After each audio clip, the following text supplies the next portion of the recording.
বিপিএলে পুরনো নামে ঢাকা রংপুর, বদলে গেল সিলেট চট্টগ্রাম ও রাজশাহীর নাম।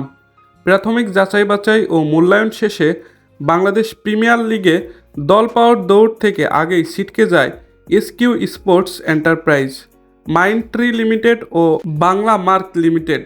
শেষ পর্যন্ত অর্থনৈতিক স্বচ্ছতা এবং অন্যান্য বিষয় আমলে বিপিএলে আগামী আসরের জন্য 5টি ফ্র্যাঞ্চাইজি চূড়ান্ত করেছে বিপিএল গভর্নিং কাউন্সিল।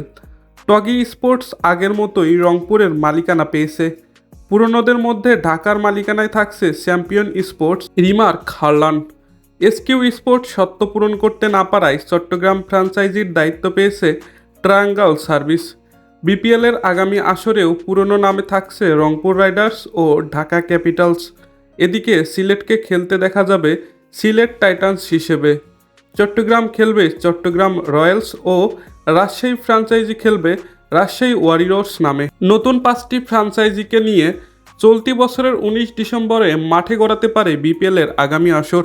দর্শক, খেলাবাজের ভিডিও পর্যন্তই। ভিডিওটি ভালো লাগলে লাইক করুন আর নিয়মিত খেলার আপডেট ভিডিও পেতে আমাদের সাথেই থাকুন।